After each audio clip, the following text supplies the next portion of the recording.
Have you ever seriously thought about the people you've met? I'm talking about the stranger whose quick smile completely turned your day around. The friend who said one thing that changed your entire life. The partner who felt like home. Or the enemy who completely broke you. We think this is all random, just chaos. But what if I told you it's not?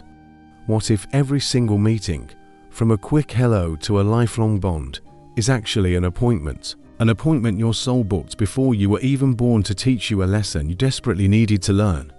There's this insane idea in Zen philosophy. Nothing is an accident. The universe doesn't do random. It's a giant, connected web.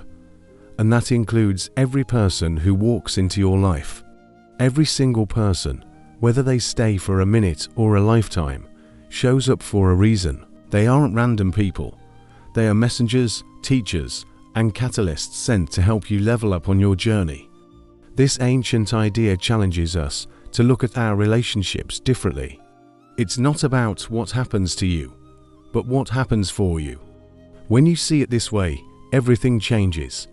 That horrible boss, they're not just a pain.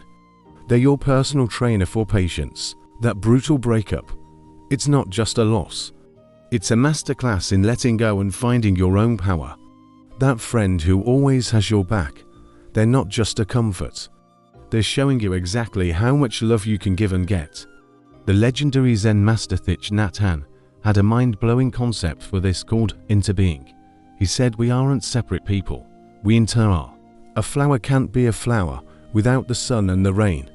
Just like a single note can't be a symphony by itself. You can't be you without the people who build you up, challenge you, and love you. Their happiness is your happiness, their pain is your pain. Knowing this changes everything. It changes how you talk, how you act, and how you see the world. In this video, we're going to break down the 5 insane reasons people enter your life, all based on the timeless wisdom of Zen. We're going to uncover how every person, whether they bring you joy or pure chaos, is a critical piece of your evolution. They are here to wake you up, to be your mirror, and to guide you to becoming your ultimate self. This isn't just some theory. It is a challenge to look at your own life and see the incredible pattern woven by every soul you've ever met. Because in the grand design of the universe, there are no random encounters.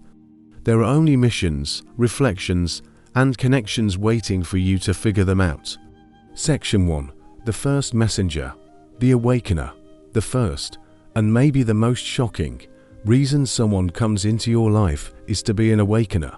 These are the people who literally shock you and have your boring routine. And they are not always nice about it.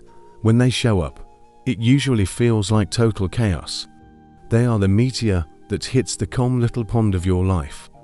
And the waves they create are meant to change you forever. An Awakener isn't here to make you comfortable. They're here to make you conscious. They show up the exact moment you get too lazy, too sure of yourself, too asleep. We all have these stories we tell ourselves about who we are. The Awakener is the person who walks in and shatters those stories. It's like they have a key to a room we keep locked, and they just barge right in. It could be a boss who makes you question if you're good enough, a friend who drops a truth bomb you've been ignoring, or a partner whose actions force you to face your biggest fears. Their presence is a divine alarm clock, a sacred explosion designed to make you look at the one thing you refuse to see. Your first reaction to an Awakener is always to fight back. You feel angry, betrayed, or attacked. It feels personal. But from a Zen view, that's just your ego freaking out like a car alarm because it's been bumped. Your soul, however, knows this is a gift. A difficult person can wake you up with their difficult behavior. The mission is the same, even if the delivery is brutal. These people force you to get stronger, more resilient, and find a power you never knew you had. They are the secret ingredient to your biggest breakthroughs. There's a Zen story that explains this perfectly. A young, cocky warrior, famous for his skill, but also his massive ego, heard about a legendary Zen master. He decided that if he could defeat this old man, his reputation would be untouchable. So, he went to challenge him, he found the master just chilling, tending his garden. The warrior started insulting him, mocking his age, his clothes, and even kicked dust all over his perfectly clean garden. The Zen master just kept watering his plants, totally unfazed. Finally, the warrior screamed, "How can you let me insult you like this? Have you no honor? You're a coward." The master finally turned to him, his eyes totally calm. He asked a simple question. If you bring someone a gift, and that person refuses to accept it, who does the gift belong to? The warrior was stunned. He thought for a second and said, "Well, if they don't take it, it's still mine." The master smiled. "Exactly, and your anger and your insults. You brought them to me, but I do not accept them." Boom. In that 1 second, the warrior's entire world collapsed. His whole identity was built on power and getting a reaction from others. The master, by not reacting, showed him a new kind of power, one that came from inside, one that couldn't be shaken. He was humbled, not by a sword, but by a simple truth he'd never seen before.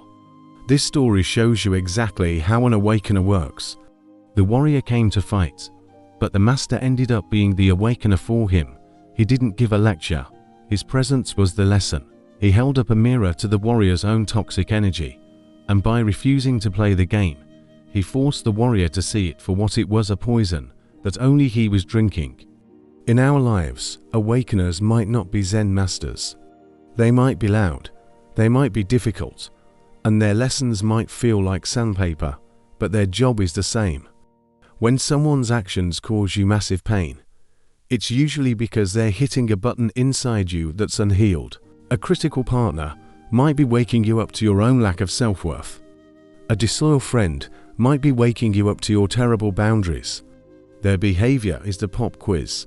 Your inner work is the answer. The spiritual journey isn't about dodging difficult people. It's about figuring out why they're there. They aren't there to punish you, they're there to polish you. When you meet an awakener, the challenge is to ask the real question. What is this person here to teach me? What part of me needs to wake up right now? When you do this, you turn a disaster into a powerful engine for your own growth. The gift they bring you might be anger, but like the master in the story, you can choose to refuse the poison and just accept the lesson. Section 2. The second messenger, the mirror. The second incredible role a person can play is the mirror. These people come into your life to show you exactly who you are, your light, your darkness, all of it. While an awakener is a sudden shock, the mirror is a much more subtle reflection. They are like a living, breathing MRI of your soul, revealing the secret parts of your own inner world. This is a core idea in Buddhism. Your relationships are the perfect mirror to see yourself. You don't just meet a person, you meet your own patterns and unresolved issues. The person who makes you feel judged all the time, they might just be reflecting your own secret belief that you're not good enough. As one Zen teaching says, the person who makes you angry isn't the source of your anger. They just showed you the anger that was already inside you. These mirror relationships are not always easy, but they are always revealing. They show us our attachments, our fears, and our strengths. Sometimes, the mirror is amazing. You meet someone who sees the absolute best in you, and their belief in you helps you believe in yourself. They reflect your own awesomeness back at you. But the most powerful mirrors are the ones that show us the parts of ourselves we try to bury. They show us where we need to heal. This is the core of what people call a karmic relationship. It's not punishment. It's isolating the exact person who triggers all your unfinished business so you can finally deal with it. This idea is captured perfectly in a mind-blowing Zen story. There was a Zen master named Ryokan who lived a super simple life. He owned almost nothing and found his happiness just by looking at the moon. One night, a thief broke in, but was furious to find there was nothing to steal. Just as the thief was leaving, Ryokan came home. Seeing the thief, Ryokan wasn't angry at all. He felt bad for him. He said gently, "You came all this way. You shouldn't leave with nothing." Ryokan then took off his own simple clothes. "Please," he said, Take my clothes as a gift." The thief was completely confused. He grabbed the clothes and ran off. Ryokan, now sitting naked in his hut, looked out at the full moon and thought, "Poor guy. I wish I could have given him this beautiful moon." This story is a masterclass in the mirror principle. The thief showed up with a mindset of greed. Ryokan, instead of matching that energy, mirrored something the thief had probably never seen before: absolute generosity and inner wealth. Ryokan's actions were a mirror. By giving away his only clothes, he held up a mirror that showed the thief his own spiritual poverty. But by wishing he could give him the moon, he mirrored a completely different reality, one where the best treasures can't be stolen, but have to be found inside. The thief saw his own darkness reflected against Ryokan's incredible light. In our lives, the mirrors we meet work the exact same way. A jealous person might be mirroring your own insecurities. A brave friend might be mirroring your own dreams that you're too scared to chase. An emotionally distant partner might be mirroring your own fear of being truly open. The key is to remember, you can't fix a mirror by yelling at it. It's like being mad at the mirror for a bad haircut. The mirror is just showing you the truth. You have to fix the hair, not smash the mirror. When we see something we don't like, our first move is to blame the other person.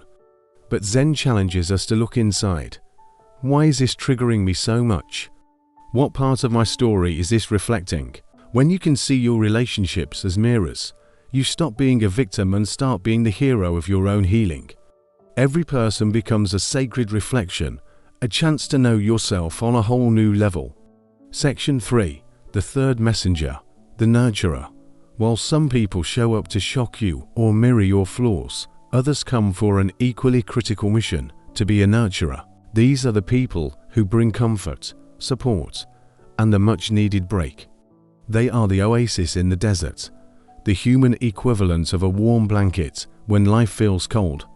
They are the steady hand that helps us heal and grow, especially when we're getting crushed. The nurturer reminds us that the spiritual path isn't just about struggle. It's also filled with love, connection, and compassion. A nurturer can be a friend who listens without judging, a mentor who shows you the way, or a partner whose love feels like a safe zone. Their job isn't to challenge you. It's to accept you exactly as you are. In their presence, you feel seen and valued. This acceptance is like a superpower for healing. It gives you the strength to face your biggest challenges and the confidence to keep moving forward. In Zen, this kind of support is non-negotiable. The teacher Thich Nhat Hanh often said, "The greatest gift you can give someone is your true presence." A nurturer is someone who gives you this gift. They are 100% there with you, sharing your wins and your losses. This is an act of insane love. As the Zen teacher Norman Fisher said, "When we practice together, our relationships are built on appreciation, even when things get hard." There's a famous Zen story that perfectly explains the nurturer. Two monks, one old and one young, were on a long trip. They had both taken a vow to never, ever touch women. They came to a huge, fast-flowing river, where a young woman in a beautiful kimono was standing, terrified to cross. She begged them for help. The junior monk, a total rule follower, looked away and was ready to just leave her there. The senior monk, however, looked at her with pure compassion. Without saying a word, he picked her up, carried her across the raging river, and set her down safely on the other side before just walking on. The junior monk was losing his mind. For hours, he walked in angry silence. How could his master break their most sacred vow? Finally, he exploded. "Master, how could you do that? We took a vow not to touch a woman. You carried her." The old monk turned to the young man with a calm, gentle smile. He looked at him and said, "Brother, I left that woman by the riverbank hours ago. Are you still carrying her?" This story is the perfect metaphor for the nurturer, which is the senior monk. His first response wasn't based on some rigid rulebook, but on pure compassion. He nurtured the woman by keeping her safe, but there's an even deeper lesson. The senior monk was also nurturing the junior monk, The young monk wasn't being burdened by the woman. He was being burdened by his own rigid, judgmental thoughts. He was carrying her in his head. The senior monk's question was an act of nurturing his student's soul. It was like handing him the key to his own mental prison. In our lives, nurturers are the people who help us cross our own crazy rivers. They might give us actual help, but more importantly, they help us put down our mental baggage. A true nurturer, either with their words or just by being themselves, reminds us to let go of what's weighing us down: anger, guilt, or fear. The presence of a nurturer teaches us about love itself. Thich Nhat Hanh taught that understanding is love's other name. To truly love someone is to understand their suffering. The senior monk understood the woman's fear, and he understood the junior monk's mental suffering. In both cases, he acted with love. When a nurturer comes into your life, it's a sign you're ready to heal and learn to be kind to yourself. They show you it's okay to be vulnerable and to give yourself a break. They are priceless gifts, living, breathing examples of compassion, teaching us how to carry others when they need it, and how to put down our own burdens to walk forward in peace. Section 4. The fourth messenger. The Teacher of Impermanence. The fourth reason a person comes into your life is to be a teacher of impermanence. These encounters are often fast. They're like shooting stars, bright, beautiful, and then gone. This person might be a crazy romance, a deep friendship that ends when someone moves away, or a random stranger you meet who says something that blows your mind, and you never see them again. Their purpose isn't to stay. It's to teach you one of the most fundamental truths in Zen Buddhism. Everything changes. In a world that screams at us to hold on and build things that last forever, this is a tough lesson. We suffer because we get attached to people and moments, and we fight against the natural flow of life. An ancient text says it all. View this fleeting world as star at dawn, a bubble in a stream, a flash of lightning, a phantom, and a dream. The Teacher of Impermanence shows up to give you a first-hand, personal experience of this truth. When they leave, it hurts a lot. We feel lost, confused, and broken. We keep asking, why did they have to leave? But from a spiritual perspective, the ending is the entire point of the lesson.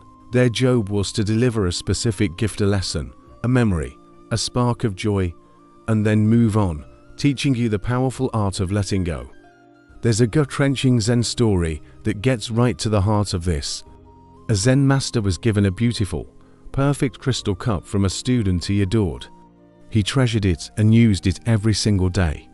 But every morning, he would hold the cup and say to himself, "This cup is already broken." He did this for years, enjoying the cup but always remembering that it was fragile. One day, a visitor accidentally knocked the cup off a shelf, and it shattered into 1,000,000 pieces. The visitor was horrified and felt terrible for the master's loss. The Zen master, however, was completely calm. He looked at the shattered pieces and just said peacefully, "Ah, yes. Now it is." This story is a powerful life hack for accepting impermanence. The master didn't love the cup any less because he knew it would break. In fact, knowing it was fragile probably made him appreciate it even more in every moment. It's like listening to your favorite song. You don't dread the final note. You savor the music because you know it has an end. When it finally did break, he didn't suffer because in his mind, he had already let it go. The people who are only in our lives for a short time are just like this crystal cup.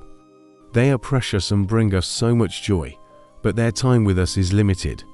When we cling to them, thinking they'll be with us forever, we are just setting ourselves up for massive pain when they leave. The Teacher of Impermanence is not a punishment. They are a profound gift. They teach us that a connection's value isn't measured by how long it lasts, but by how deep it was. A single matchstick burns out quickly, but it can start a bonfire that keeps you warm for hours. The relationship's length doesn't matter. Its impact does. When someone leaves our life, we have a choice. We can cling to the past and cry about what we lost, which is like trying to glue the broken cup back together. Or we can follow the master's example. We can feel the pain, but also feel insane gratitude for the beauty that person brought into our life. We can accept that their chapter in our story is over and let them go with love. This isn't about being cold or emotionless. It's about understanding that love and attachment are not the same thing. We can love someone deeply, even after they're gone, without being attached to them being there. The love becomes a part of us, but the desperate need for them to stay is gone. The Teachers of Impermanence are our greatest instructors in this. They break our hearts open so we can learn to love more freely, more fully, and with a wise acceptance of the beautiful, temporary nature of this life. Section 5. The fifth messenger. The Karmic Connection. The fifth reason a person enters your life is maybe the most mysterious and intense of all. This is the Karmic Connection. These are the people you feel an instant, insane bond with a feeling of knowing them that seems like it comes from another lifetime. When you meet them, your soul just says, "Oh, there you are." It can be a magnetic pull, or it can be an incredibly strong, instant dislike. From a Buddhist perspective, these crazy reactions are not random. They are echoes from the past, the result of karmic seeds you planted in previous lives. The law of karma, which just means action, says that our intentions and actions create ripples that travel through time. Think of it like a cosmic boomerang. What you throw out eventually comes back. You're not just marrying a person, you're marrying your shared history with them. Their arrival is the next chapter in a story that's thousands of years old. Now, it is so important to get this right. Karma is not fate. It's not a universal reward and punishment system with a judge in a black robe. It's a neutral law of cause and effect, just like gravity. It's about connection and the chance to fix things. A karmic connection brings someone into your life not to punish you, but to teach you, to heal something, or to finally break an old, toxic pattern. The stronger the feeling you have for them, good or bad, the bigger the lesson. There's an incredible Buddhist story that makes this crystal clear. The Buddha's right-hand man, Ananda, was known for his huge heart. One day, walking with the Buddha, Ananda saw a poor, old woman begging and was filled with sadness for her. Ananda, who could connect with anyone, went up to her to share the Buddha's teachings about ending suffering. But the woman refused to even look at him. She covered her ears and turned her back on him completely. Heartbroken, Ananda went back to the Buddha. The Buddha said, "Ananda, her karmic connection isn't with you. It's with Shariputra. Go ask him to talk to her." Ananda was confused, but he did it.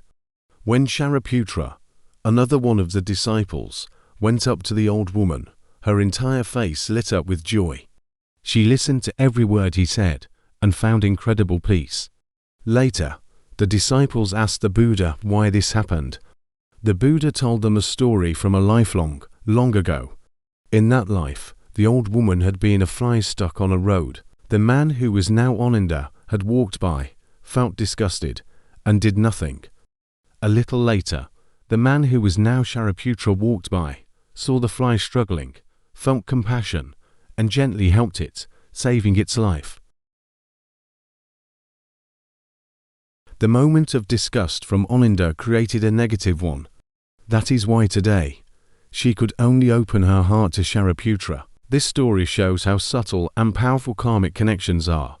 Our relationships are shaped by a massive, unseen history. That instant like or dislike we feel for someone could be the result of something that happened ages ago. But this isn't supposed to make you feel trapped. Zen teaches that while past karma might bring people together, what you do next is all about your choices in this moment. The relationship is like a river that's been shaped by the past, but you are the one steering the boat now.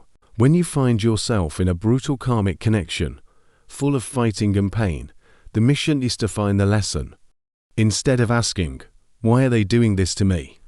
try asking, "What is this relationship trying to heal inside of me?" That person who drives you insane might be a teacher in disguise, showing you exactly what you still need to work on. And when you experience an amazing karmic connection, one of deep love and gratitude, You can see it as a good deed you planted long ago that is now blooming. It might be what one teacher calls an invisible gratitude the soul cannot ignore to kindness from a past life being paid back. The Karmic Connection challenges us to see our lives in a deeper, more mysterious way. It pushes us to be mindful of our actions, knowing that even the smallest kindness can create ripples through time. It asks us to face our hardest relationships with curiosity instead of anger, and our most beautiful ones with insane gratitude. They are all part of a sacred story, an ancient dance of souls meeting over and over again to learn, to heal, and finally, to wake up together. We've just gone through the 5 insane reasons people show up in your life, from the ones who wake you up to the ones who mirror you, nurture you, and teach you. Every single one is a thread in the incredible tapestry of your own journey. Maybe as you were listening, you thought of specific people, the Awakener who rocked your world, the mirror who showed you the truth, or the nurturer who healed you. These meetings aren't random. They are your personal curriculum for life. If any of this blew your mind, if you feel that yes, moment hearing these truths, smash that subscribe button to continue this journey with us. Our community is all about exploring these deep, mind-blowing connections that make us who we are. And now, here's a challenge for you. Think of one person who was a huge gift or a difficult but necessary lesson in your life. Share this video with them, not with a long explanation, but just as a nod to the role they played. Or share it with someone you think is on the same path. By sharing this, you become a messenger yourself, spreading these ripples of understanding even further. So, to wrap this all up, let's bring it all together. From a Zen perspective, the universe doesn't do accidents. It only does appointments. Every single soul that crosses your path is a messenger, carrying a gift to help you evolve. We've met the Awakener, who shatters your comfort zone, the mirror, who shows you your inner self, the nurturer, who teaches you compassion, the Teacher of Impermanence, who schools you in letting go, and the Karmic Connection, who reminds you of stories older than time itself. These roles aren't always separate. One person can be a nurturing mirror or a karmic awakener. The point isn't to label everyone, but to stay open to the lesson that's right in front of you. As Zen teacher Norman Fisher says, reality is radically interactive. Nothing exists by itself, everything happens together. This is the core of what Buddhists call emptiness. We are all connected, made of the same cosmic stuff. Every single meeting is the universe's teaching, showing up in the space between two people. The ultimate Zen lesson for relationships is simply to be present, to be 100% here, now, with the person in front of you, without all your stories and expectations. This is the heart of compassion. It's not about being a nice guy, as Fisher says, but about realizing I am you. We love each other because we are each other. So I'll leave you with this final thought. Look back at all the faces that make up your life family, friends, lovers, enemies, and strangers. Don't see them as a random collection. See them as a perfectly cast team of characters, every single one essential to your own incredible movie. What lessons did they bring you? What gifts did they leave behind? When we see our lives this way, we can't help but feel an overwhelming sense of gratitude. We become grateful for the good times and the bad, the comforts and the challenges.